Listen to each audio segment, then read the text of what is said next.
Algunos de nuestros oyentes nos llaman y nos piden información acerca de la forma de estudiar brujería. Dice, yo quiero convertirme en brujo, ¿dónde debo ir? Bueno, porque aquí pasamos gacetillas de distintas escuelas que enseñan zapateo americano las unas, arte escénico las otras, corte y confección las de más allá. Y bueno, también es cierto que se hacen ciertas pruebas en el programa que estimulan la vocación de los oyentes hacia... Es verdad. Y se tiende a pensar que ser actor, ser bailarín o costurero es más o menos la misma cosa que ser brujo. Yo me voy a remitir a un libro de Francesco Maria Guaso, el Compendium Maleficarum, de Milán, 1608, donde hay algunos datos que les pueden interesar a la aprendiz de brujo.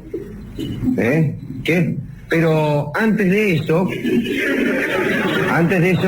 diré que uno de los exorcismos indispensables, antes de hablar de un tema como este, es el auspicio. Yo no me meto a hablar del demonio sin llevar conmigo el amuleto de un auspicio. Dele, Stronati. Auspician este programa Café Cabrales, que significa buen café. Existe un futuro mejor, solo hay que saber elegirlo. San José AFJP, su opción. Medicorp Argentina, en medicina privada todo mejor, nada parecido. Medicorp Argentina, 815-1277. Alejandro Dolina. Muchas gracias.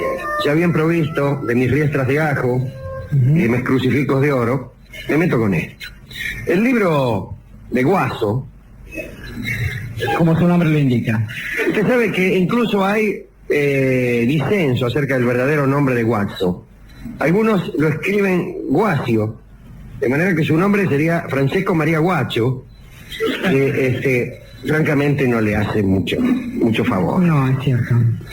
En el primer tomo de este libro, el Compendium Maleficarum, hay una enumeración de las ceremonias exigidas por Satán para convertirse uno en su ayudante. Es decir, esto no es el pacto diabólico, el pacto según el cual uno le vende el alma al diablo, sino otro pacto, casi un contrato laboral con el diablo, en el que uno se pone a su servicio. Es un alquiler y no una venta, digamos. Claro. Una compra, va. Y es más beneficioso desde el punto de vista del brujo, que no desde el punto de vista del simple incauto. La saca más barata un brujo que no un doctor Fausto. Bueno, primero los novicios deben firmar con el demonio, o con algún brujo que lo sustituya, un contrato formal, con la presencia de testigos, por el cual son incorporados al servicio de Satán, que a cambio le promete los goces de la carne. No sé si... Deben renegar de la fe católica, renunciar a todos los sacramentos, deben arrojar el rosario o el cinturón de San Agustín o el escapulario de los carmelitas o lo que llevaren, o la cruz o cualquier objeto sagrado y pisotearlo como ofrenda de sumisión al demonio. Deben jurar obediencia a Satán, deben rendirle homenaje, y se le rinde homenaje poniendo los dedos sobre algún libro inmundo. ¿Qué es un libro inmundo? Bueno, yo podría prestarles uno. Yo también.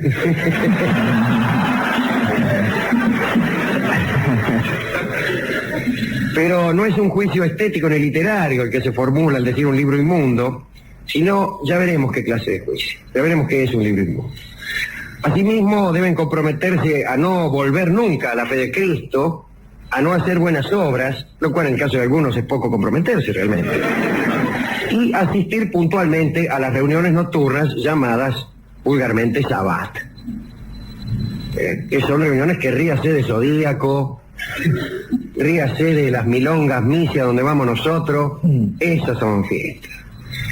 Después deben prometer dedicarse, poner todo su empeño y toda su potencia a llevar otras personas al servicio de Satán. O sea, el tipo que está al servicio del demonio tiene que emplear la mayor parte de su tiempo en conseguir otros giles. Es como cualquier militancia, diríamos, aquí en la Argentina, ¿no? Sí. Deben recibir bautismo sacrílego, O sea, tienen que abjurar de sus padrinos o madrinas cristianos,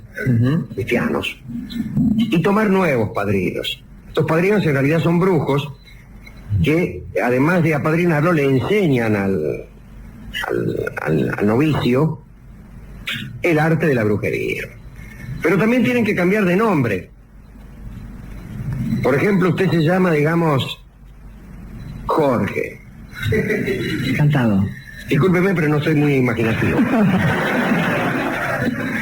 Le obligan a cambiar de nombre y, por lo general, se utiliza un nombre indecente.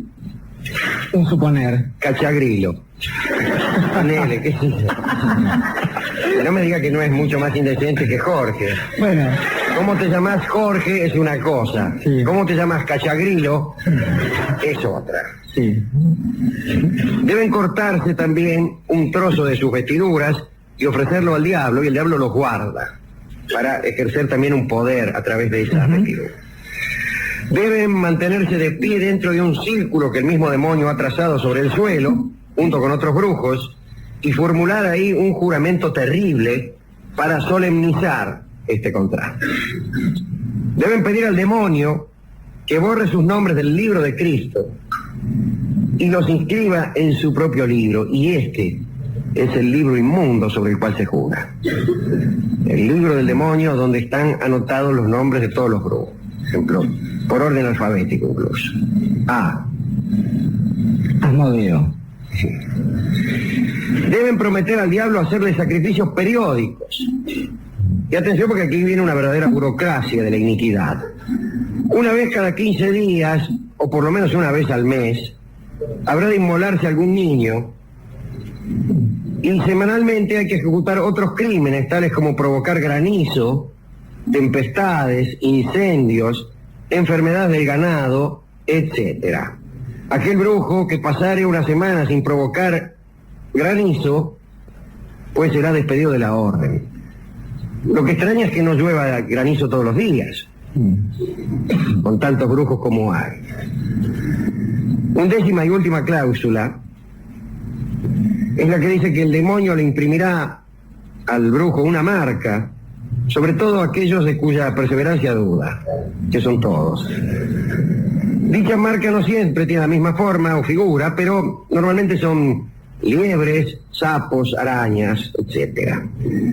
La marca es impresa ¿dónde?, preguntarán ustedes. ¿Dónde? En las partes más ocultas del cuerpo. ¿Dónde? Oculpas también está bien. Oculpas también. En las partes más culposas del cuerpo, que son precisamente las más ocultas. El sello que hace estas marcas es la garra del diablo. El diablo con la garra te agarra la parte oculta del cuerpo y le dice: persignémonos, por favor. Delo por hecho, Alejandro.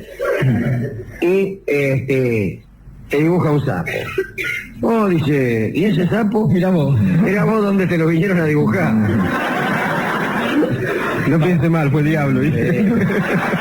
No le va a echar sal, dice. Debe cazar muchas moscas.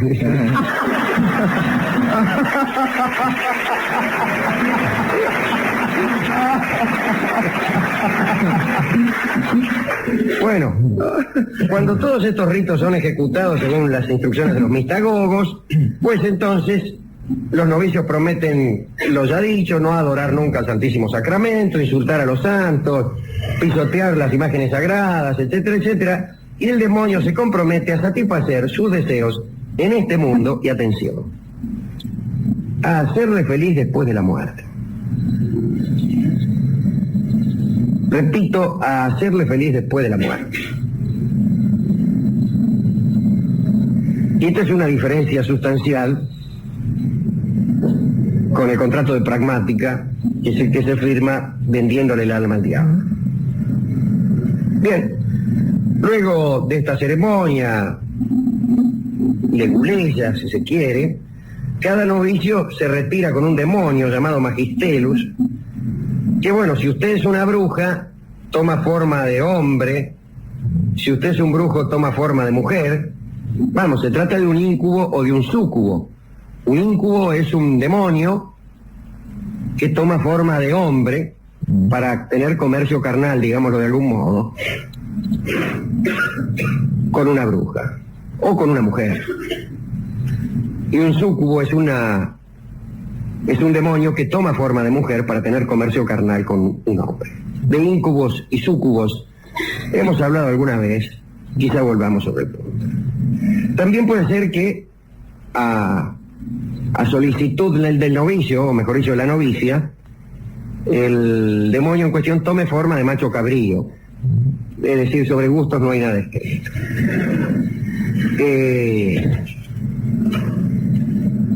Estas 11 condiciones son las que aparecen en el libro de Wass.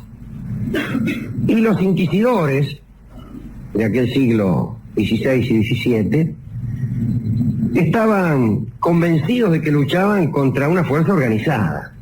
Creían que había una verdadera iglesia del mal. Estas 11 condiciones que revela Guaso parecen ser el reverso diabólico de la ordenación sacerdotal. Pero en realidad no era así. Los brujos estuvieron siempre totalmente desorganizados. Nunca hubo ninguna organización brujeril considerable. Pero ¿y de dónde sacaban entonces los sujetos como Guaso este orden, esta preceptiva diabólica? De las confesiones. Bueno, ¿y por qué todas las confesiones eran iguales? Bueno, porque todas las preguntas eran iguales. Si algo los organizaba a los brujos, era la persecución de la cual eran víctimas. Y los interrogatorios bajo tortura provocaban siempre las mismas respuestas porque las preguntas eran las mismas. Entonces, como le respondían lo que ellos querían oír como respuesta.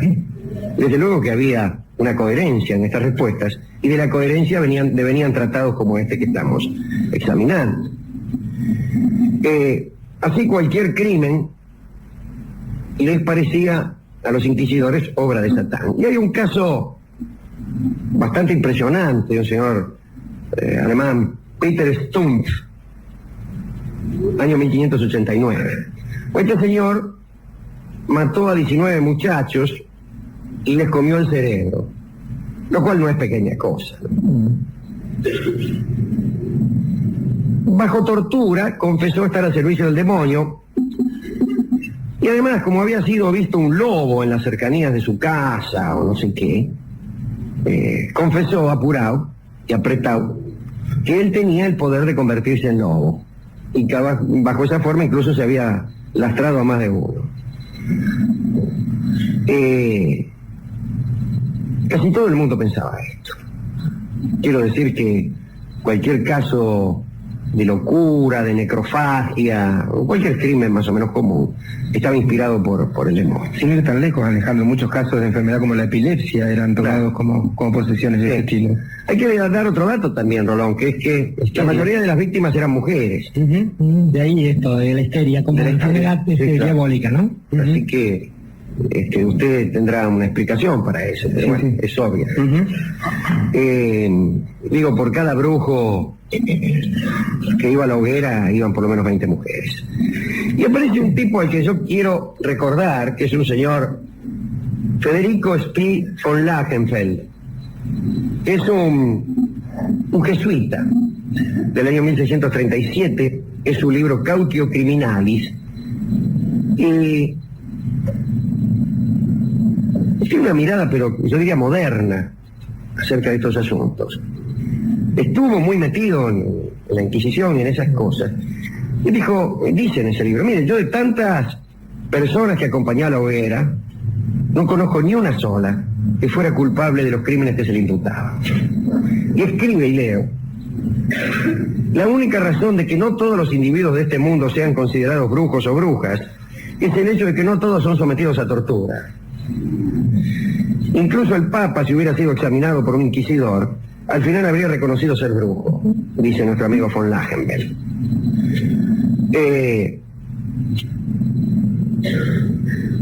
Una creencia que puede resultar extravagante es la creencia en la obscenidad de la brujería. Creencia que yo comparto, por otra parte. Hay algo de obsceno en todo acto brujeril. Y si, digamos, si los rituales satánicos generalmente son la contrapartida o el reverso de los rituales cristianos, es obvio que a lo solemne y a lo sagrado lo que se opone es lo obsceno. Del mismo modo podríamos agregar, Alejandro, que en la belleza, cuando está formulada desde un plano demoníaco, siempre hay una marca que revela algo que desmiente esa belleza, algo que derrumba de alguna forma ese grado de completud o de armonía. Así es, tanto sea su carácter ilusorio, como algún detalle, como hemos señalado aquí, alguna protuberancia en las mujeres, alguna marca en los hombres, la uña del meñique demasiado larga, un anillo demasiado llamativo, etcétera. Un tono de voz. Sí. Cosas que se decían acerca de esta obscenidad y esta asquerosidad de la brujería, utilizar excrementos como afrodisíaco. Boguet, en el discurso de los brujos, dicen que para hacer agua bendita, que en realidad sería agua maldita, el diablo orina en un agujero en el suelo y los fieles son rociados por el celebrante con un hisopo negro. El propio Guaso describe la misma ceremonia, pero en realidad, en vez de ser el diablo el que hace el que vierte sus aguas menores, pues es una cabra, que es más o menos lo mismo. Esto parece contradecir aquella idea de que los abbats, es decir, esta reunión de brujas y de brujos, deben estar cerca de un río. Así lo buscaba Lacan, digamos, cerca de un río, porque pensaban que necesitaban agua para sus ceremonias. Bueno, no la necesitaban. Hay otro capítulo de Guaso, que no examinaremos hoy profundamente, acerca del miedo de los brujos. Los brujos debían ser unas personas llenas de miedo, dice Guaso. En realidad lo que tenían estas pobres gentes, la mayoría de los cuales efectivamente casi todos, ninguno, digamos, era brujo, pero tenían miedo a la Inquisición, tenían miedo justamente a esta locura de imputar a cualquiera el carácter de agente del demonio. Guaso dice, sin embargo, que tenían miedo al poder finalmente de las fuerzas del bien contra las fuerzas del mal. Bastaba pronunciar el nombre de Jesús para hacerlos desaparecer a todos de un sabbat. Yo también creo en el poder de las fuerzas del bien. Sí. No bajo la forma, quizá, de interrupción de un sabbat. Pero es que el mal es todavía peor de lo que pensaba Guaso y de lo que pensaba la Inquisición. El mal no está representado por pobres muchachas histéricas o pobres sujetos más o menos locos, o gentes abrumadas por la tortura que eran capaces de confesar cualquier cosa. El mal está en otra parte y es quizá más temible. Yo creo efectivamente que hay sabbats, aun cuando los concurrentes no sepan que van a un sabbat, y aun cuando los concurrentes crean que van, por ejemplo, a una reunión de empresarios. Y eso es lo malo. Lo malo es ser el demonio y no saberlo. Y cuando el demonio no sabe que es el demonio, es inmune a los exorcismos. Vete Satán, le dice uno, y Satán, inocente de su satanidad, dice, yo no soy. A ese mal que cree ser bien, le tengo yo más miedo que a los brujos. ¿A quién dedicar esta recorrida por el libro de Guaso, esta preceptiva, estos consejos que hemos dado para aquellos de nuestros oyentes que quieran meterse a brujos? Bueno, eso lo contesta Jorge Dorio, que es nuestro experto en exorcismos y nuestro exorcista oficial, desde luego. ¿Cómo no? Cada vez que me amenaza algún demonio, y es cosa muy poco hacedera amenazarme a mí un demonio, porque no tengo por costumbre acercarme a ellos. Cuando los veo salgo rajando. Pero usted para los demonios es como iba a decir un radiador para los bichos, digo, se le acercan solos, así, ¿no? Sí, yo no los busco, pero vienen solos. Tiene imán para los... Le andan codiciando el Tengo alma. efectivamente en mi radiador algunos demonios escrachados y ensartados como mariposas. Y justamente por eso, Alejandro, creo que la dedicatoria se hace sencilla. Primero por una especie de refrán, que es parte de esa especie de catálogo de refranes que marcan este programa, y ese refrán dice, la mejor de las estrategias del demonio es hacernos creer que no existe. De modo tal que cuando uno se cruza con una persona llamada Bevilacqua, Boileau o Drinkwater, y usted les explicará a los muchachos por qué estamos hablando de esto, uno debe saber que es uno de los nombres que suele adoptar el demonio cuando viene a la Tierra, ¿eh? Y también cuando siente un cierto frío, cuando aparece una persona, digo, esto de creer que no existe la posibilidad del mal, en nombre de estas cosas que se supone ajenas a la religión, es el primero de los problemas. Digo que entonces la dedicatoria tiene que tender precisamente hacia aquellas personas que aún, más allá de su credo, más allá de las ideas que practican respecto de lo escatológico, esto es, que el más allá, de aquello que viene después de que uno se muere, sabe perfectamente que existe un territorio para el bien y un territorio para el mal, y que cuando se practica algún tipo de fórmula respecto de los semejantes, que va desde la mentira hasta la traición, sobre todo la traición, mucho antes que la mentira, se está practicando justamente eso. Hubo alguien que resistió las tentaciones del demonio, cerca de 40 días aproximadamente. Hubo gente que trató de imitarlo, y hubo gente, y hay gente que lo parodia ahora. Para todas esas personas que cuando están cometiendo alguno de estos actos se preguntan como en broma, ¿vendrás alguna vez? La respuesta es sí, y cada vez que venga, mentirá necesariamente. Para aquellos que han resistido las tentaciones, para mi amigo Jorge Dorio, nuestro exorcista oficial, y para un oyente que me lo pidió hace algunos días, Hugo del Carril, exorciza a los agentes del mal cantando ¿Vendrás alguna vez?